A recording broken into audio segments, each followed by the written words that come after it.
So what would I not do in search specifically? So I can tell you what I've done that doesn't work. I already have a video, a couple of videos ago, a couple of months ago on what I would do, how I would set up stuff. So this is what I wouldn't do on a search campaign if it were my store. So on a lot of people, there's a lot of big opinions about Performance Max. So Performance Max has its place. VA campaigns, you have to use Performance Max to run a vehicle ads campaign. There's no option B with that. But, and a lot of people object to this. A lot of people don't like it. A lot of people don't think it runs right. They don't think it serves up. They think it's prioritized to make money for Google and not exactly put the dealership's inventory in front of the right people. You can put settings and guardrails on your vehicle ads account. So 5 to 10 pages deep in the website, people who are on the website longer than 60 seconds. You can put all those kind of guardrails on any PMAX campaign, including vehicle ads. And I highly recommend that. For your search themes and signals, and this is where the PMAX VA focus campaigns come into play. So if I were, again, I'll use, like I did in my last video, I'll use my Ford store, my hypothetical Ford store as an example. I would run an F-150 VA campaign, but I would have the signals triggering on someone who's searched for trucks, not just F-150 trucks, but all kinds of light duty trucks. Sierra 1500, Silverado 1500, Dodge Ram 1500, in addition to F-150 searches. I would definitely put some heavy duty guardrails on a truck VA campaign. Now, VAs, that's, pretty, in my opinion, pretty clear cut. You put those signals on there, the performance is going to get better on it.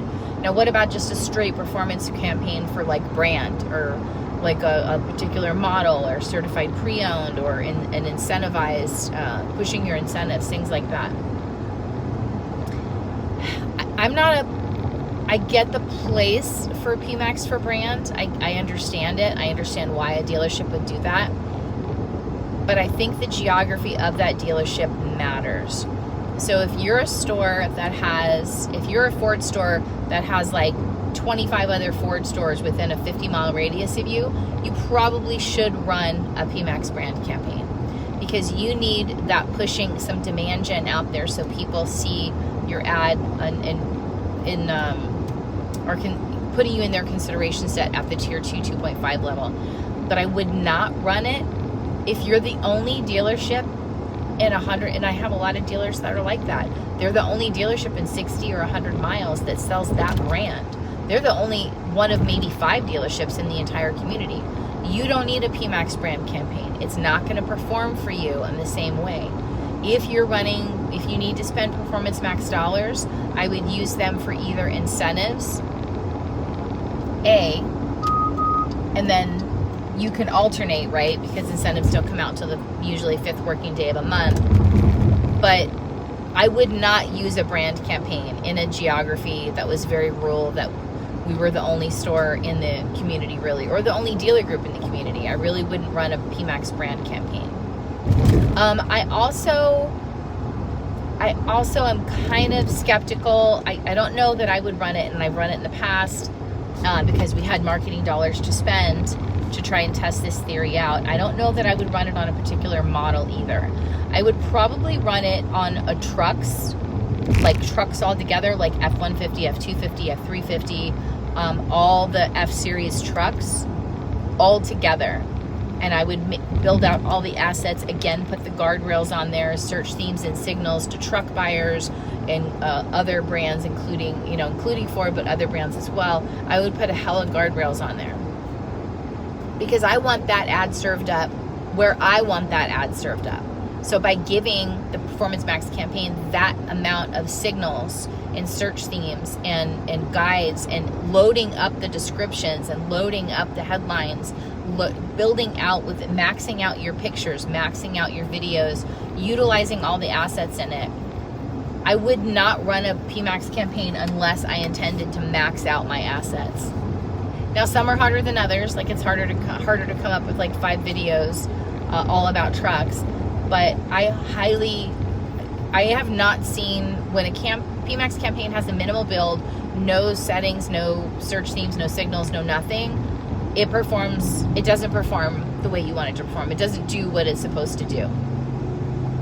So I wouldn't run it unless I had all those guardrails in place.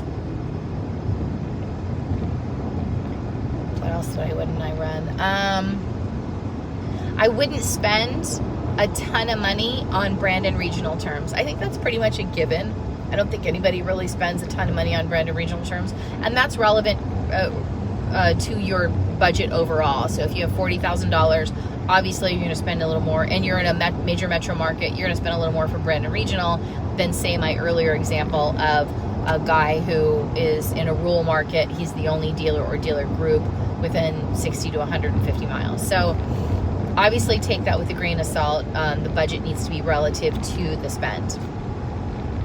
I said before I would not run new make, new model campaigns on a high funnel keyword track. I don't know that I would run them on a mid funnel keyword track either, if I had good regional or tier 2 2.5 support. So this is how I look at it. Now, there are some OEMs where it is incumbent upon the dealership themselves to have a good tier 2, tier 2.5, and that's where you get the mid-funnel, keywords and stuff like that going. But if you don't have that, then you're not going to have a choice. I would recommend it, and usually it's with a smaller budget, the stores that don't have that tier 2 support. So that's kind of,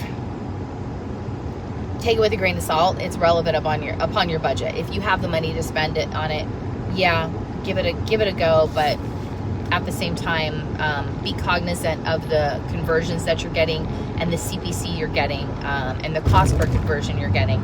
If you're in the $6-7 CPC range, yeah, that's too high. You can expect it to be in the $3 to $5 range, but not higher than that. That's ridiculous. So I don't know that I would run, again, like I said, let's pretend my Ford dealer is in a more rural area, that I'm the only dealer and or dealer group, so I don't really need to do a whole lot of brand and regional.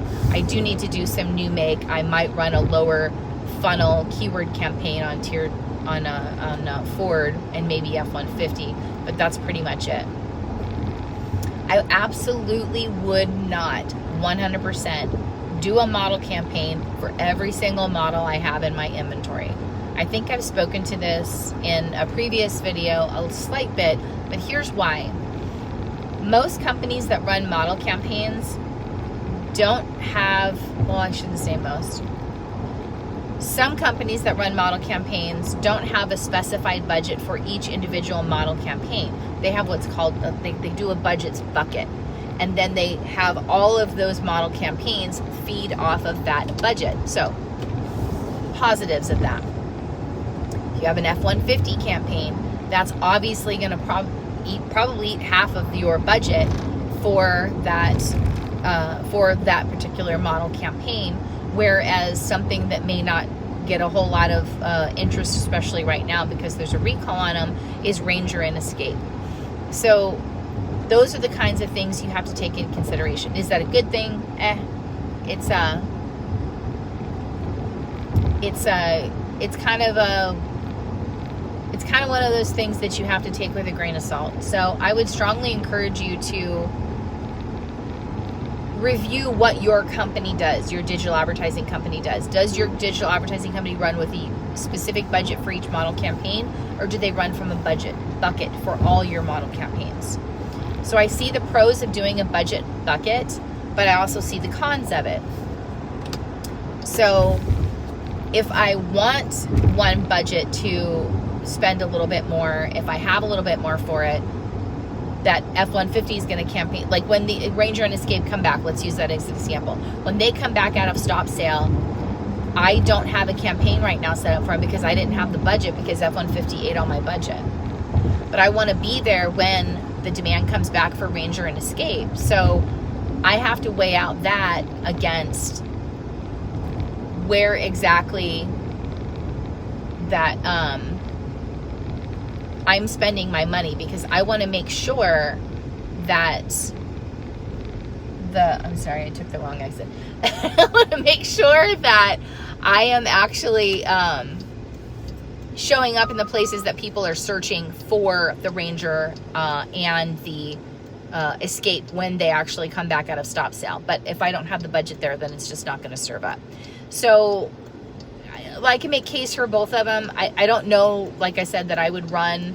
I like the idea of the budgets bucket myself personally. I don't know that I would run a unique singular budget for every single model I have, or for any models uniquely in and of themselves. So I really strongly recommend that if your company does a specified budget for each campaign, that you actually monitor what's spending, what's not spending, and kind of gauge from there exactly what is the focus and what is the direction you want it to go in.